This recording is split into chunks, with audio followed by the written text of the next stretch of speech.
Owens, who at this time is handcuffed to the rope. Welcome to Don't Bury the Lead. Dom and I are talking about the Royal Rumble main event. Let's get into it. Hello, everyone. I like pro wrestling and I like getting to the point. So, John, don't bury the lead. What's the top story from the 2023 Royal Rumble pay-per-view? I mean, we just watch it and I'm still digesting it. And that's how impactful I believe it was. Sami Zayn turns on the Bloodline after a series of events. But Yeah. Dom, what are your thoughts on Sami Zayn turning on the Bloodline tonight after Roman Reigns' victory over Kevin Owens? The match was, for the most part, unsurprising. Roman Reigns gets the pin, gets the win over Kevin Owens. Match started slowly, but then they start getting into sequences and kickouts, and there's a ref bump. Kevin Owens tries to fight back. He's been knocked out with shots to the head on the ring steps. He's been speared through the ringside barricade.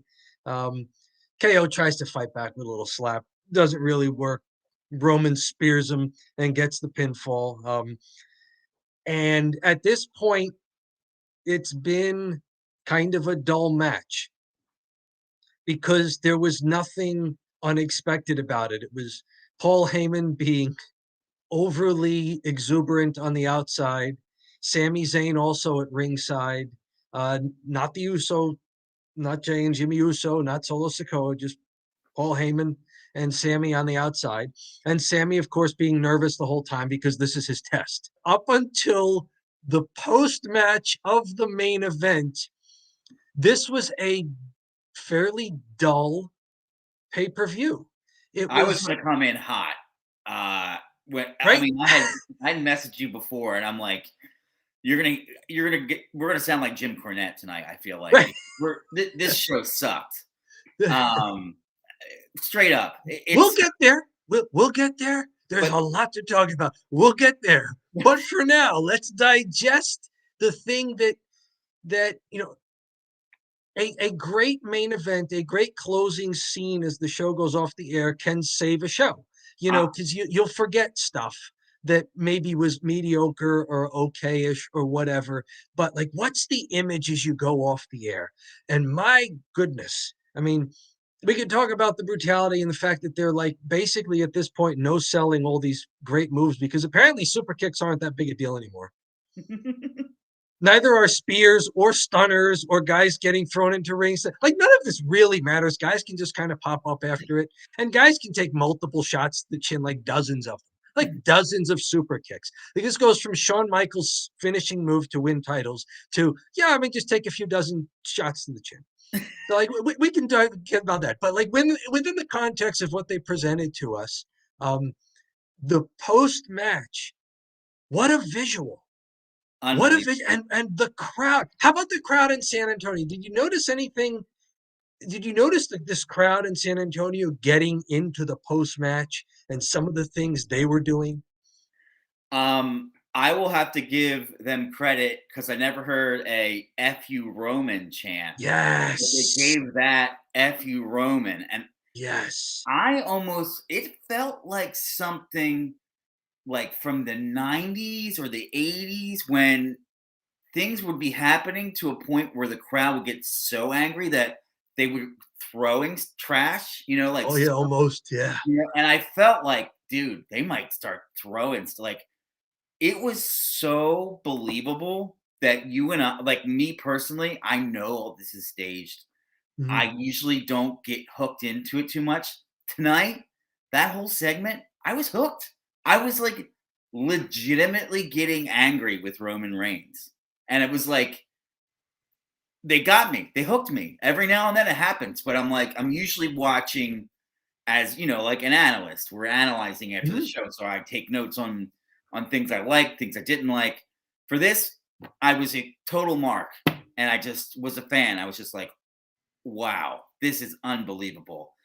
And I just think that the level of brutality with the handcuffs, and Mhm, he's like, he wants him to hit him in the face with a chair. You're like, dude, this mhm. is sick, like, and yeah, and then Sammy, and then the whole bloodline when Sammy hits Roman, all kind of like fell apart because you Yeah. got Jay leaving the ring, and Mhm. he refuses to do anything, and he's like in tears as he's leaving, Yeah. and every person involved, it was like through the roof incredible acting. Roman Reigns was like yelling at Sammy and telling him like, "I love you." He's like, "You Mhm. were a jackass last year. You were." So Yeah, right.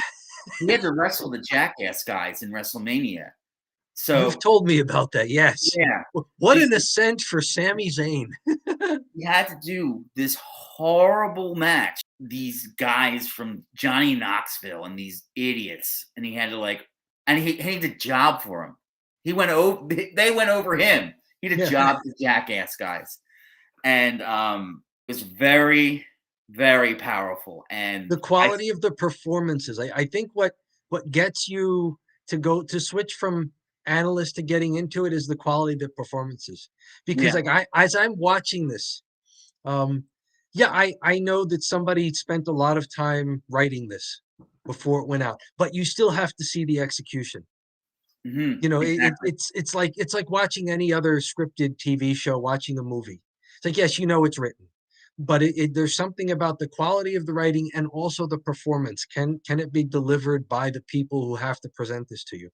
And they did a great job of presenting it. I mean, Roman was fantastic at the end too. You know, he's like Fantastic. directing the brutality. He's being so cool. And then when Sammy stops him, like Roman starts to agree with him and then hands Sammy the chair and says, "You're right. It's beneath me. You do it. Yeah. We're your family now. We're your family. You do it. Like you're right. You do it. Take the chair. You do it." And like and the San Antonio crowd, yeah, we got an FU Roman chant. We got cheers for Sammy. When Jay refuses to join in the beatdown on Sammy and slides out of the ring, It went we wild. get cheers for Jay. Yeah, they went wild. When he did the turn, the pop was out of control. Mhm. I usually keep the volume low so I don't have to listen too much to the announcers, but Yeah. that's another story. So I turned it up and I'm like, "Oh yeah, this is a massive pop," which you knew he would get, but my God, what an ending. Mhm. I'm still I'm still like reacting to it, I'm still Sure. like, Sami Zayn basically signs his own death warrant.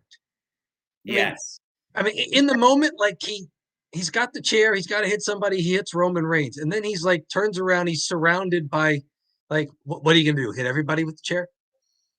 Like And and this is why I think he just turned on Roman. Like it was just a statement to Roman because Roman wanted this to continue, and he hit Roman and turned to the Usos because those are the guys who've kind of accepted him more and was like trying to explain himself, and he didn't raise the chair or a hand or anything at all to Jimmy or Jay, and he didn't turn to Solo and raise the chair or anything at all. It so was this you is know he had enough of Roman. mhm. And it looks like so did Jay. And I've been told this is before you and I started watching SmackDown, and we've talked about how I really wasn't into WWE for a few years. Apparently, Jay Uso and Roman Reigns had a big feud, solo one-on-one feud for a while, and it wound up culminating in a Hell in the Cell match that was pretty rough, maybe a couple of years ago. Mhm. And I wasn't Roman watching. won, but it was like a really for like head of the family or something. It was Jay versus Roman for who's really the top dog in the family, and maybe it's all coming full circle to that because Ah, Jay, what is Jay doing? Like Jay Uso has now walked out of the ring on a huge pay-per-view, and it's not just like walking out on a regular TV show because when you're in the Alamo Dome, that's a long ramp. yeah, You're right. milking that like as eye roll as it was for Bray Wyatt's entrance to be even longer than normal because he's got to walk like 3 times as long. For Jay Uso to take that long walk out of the ring while the crowd turns and is cheering for Jay, like that's even better. That's so we, not to toot our own horns, but when there's good storytelling, you and I know what to look for. And we saw Sammy and Jay and just how good they were, even though they weren't the top guy for Yeah. the last several months. Yeah. And We put them high. wow, they delivered it the best at the big pay-per-view that we've seen so far because we haven't done a WrestleMania yet. So Royal Rumble's the biggest we've done. This The biggest show we've seen. Wow, it's Sammy and Jay who just gave you the closing sequence that you needed and the visual. And now you can't wait to see Raw. You can't wait to see SmackDown. You can't wait Yeah. to see the road to WrestleMania for the next 9 weeks. Oh no, I might watch Raw. Like this is Right? we only watch SmackDown, and Mhm. I'm like it's too much wrestling. But now I'm like, what the hell happened? We gotta unpackage this. Yeah. But it's really one of these things where the more I'm thinking about it and the more I'm running it through my head, this really could be like an iconic pro wrestling moment in the history of pro wrestling. Yeah. I think it was that well done. I Mhm. think you're going to see, you see some stuff like, for example, when the NWO formed, that's iconic, and they're throwing Sure. all the trash and that's all. I think it's to that scale almost where um, they'll be talking about this for years down the road. What happens to Jimmy and Jay? They're still the longest running tag title holders in WWE history. What That's happens to the greatest tag team maybe ever? The Uso brothers. What does this do? Like, is Jimmy supposed to coexist with Jay when they have tag matches? But then once the match is done, he goes off to his locker room with Roman and Solo and the Wise Man, and Jay's got to just go somewhere else. or Lots do of they questions. do they say, "Hey, I'm a hothead. I walked away." Blah blah blah. And they try to patch it up. Like I'm sure Heyman's going to be involved a lot, Oh, of trying to course. patch everything up and make it all clean. And that's I guess the direction they go. But Mhm. honestly, just an un I just can't say enough. Unbelievable um, job by whomever on the creative team, because the WWE creative team gets buried on the internet like They crazy. do. Everyone complains about them nonstop, and this was a freaking home run. Mhm. I'm still thinking about it. When I'm done the show, I'll go rewatch it. I think, Yeah, you right. know, that's how much I'm thinking about it. So yeah, that's my feedback here. As far as the match was concerned, I do also kind of agree it was a little slow and boring, but I was okay with it being slow because Roman's a heel, so he should be working slow. He shouldn't be Mhm. working fast. And it was okay. It was a solid match, and that would have been fine to end the pay per view. And I said, yeah, that was a solid match. Mhm. We have some more intrigue with Sami Zayn, but then all hell broke loose at the end. Right. Yeah. That post match, that whole thing was just nuts. And I love Heyman the whole time with his mouth open, just like he's just like Yes. you Yes. know. He Paul Heyman's facial expressions are because he doesn't do as much mic work as he used to for, say, Brock Lesnar, or as he used to when he was heading an alliance. He's more of a he he doesn't have a mouthpiece role anymore. He has a an advisor's role. It's the consigliere in The Godfather. You know, Yeah, that's yeah. his role kind of, but it's even up a notch because Paul Heyman's facial expressions. He can say a lot without uttering a word. And yes, Mhm. it's his facial expressions that are wonderful. As matches go, I've now seen 2 Roman Reigns matches. This one and the one that was the main event of Crown Jewel. I like the Crown Jewel match better against Logan Paul than this one against Kevin Owens. Obviously, this one, but like here, the story wasn't the match as much as it was what happens to the bloodline. Kevin Owens is in here as sort of a flashpoint. Kevin Owens winds up looking extremely strong. I mean, for all the punishment that Kevin Owens took, not only in the match, but he's been taking it for weeks. 2-on-1s, 3-on-1s, 4-on-1s, 5-on-1s. I mean, Kevin Owens comes out of this looking strong, looking tough. So I mean, he's fine going forward. I wonder what happens with him and Sammy if they revisit that, or if they just kind of back burner that, and it's just because I don't even think you need a Kevin Owens, Sami Zayn back together again angle right away. I think there's enough here just to see what's going on with the bloodline and how are they going to treat Sammy. Because I think it's better for a while if Sammy's like a guy with no friends at all. And he's just like in no man's land. Like nobody likes him. Nobody trusts him. You know, he kind of gave up all his other uh, associations in order to be in the bloodline. And now he's out of the bloodline. And this should be a hard landing for Sami Zayn. You know, they should not be just a soft landing like he and KO are like hugging it out within a week. No, he should be down on down on his luck.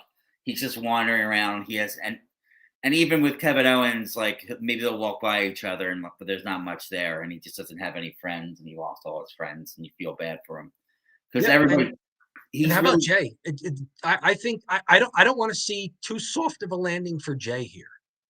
Mm-hmm. I'm interested to see where this goes because you know before the tag team title run that they're on, he was main event Jay Uso, and he could be main event Jay Uso again. One thing I did want to point out. So even at the very end, they're chanting "F you Roman," and he's got the flowers, and he's pulling off the flowers, and he's throwing them at each individually, the petals. Yep. That was brilliant. Brilliant. This guy is awesome. I cannot believe he's gotten to where he is right now. After watching him 3 years, Roman as a character, Roman as a character has leveled up. And when years ago, he was always a face. He was getting booze because he was a lousy face, and he couldn't talk in the mic. Now he turned heel. He just seems evil tonight. Like he was just being evil to a point where you can't even, it wasn't like a tweener thing anymore. It was like full blown pedal to the metal heel. We're going to have Kevin Owens locked up and we're going to make his friend hit him with a chair. His ex-friend just to prove him. But even before that, like just beating the heck out of Kevin Owens just to prove a point. Yeah. And Roman's yelling at Kevin Owens as Owens is handcuffed to the rope saying, "You messed with my family. Like you messed with the bloodline." Like seriously, like, you know, okay, yeah, it's pro wrestling. Guys are supposed to have rivalries. But like Roman takes everything personally. And anything done to anybody in the bloodline, he takes so personally. He was even for a while, and I don't know how sincere this was in the creative and the character thing, but he was even taking it personally for Sammy. Like he was trying to get Sammy to join in on the beatdown of Kevin Owens. He's saying, you know, this guy didn't like you. This guy was trying to use you for years. You know, so there's like Roman is the Machiavellian. He's the brutal head of the table. He makes examples of people. You know, he's brutal not because it serves him in the moment, but because he's just trying to send messages. Like he just uses people.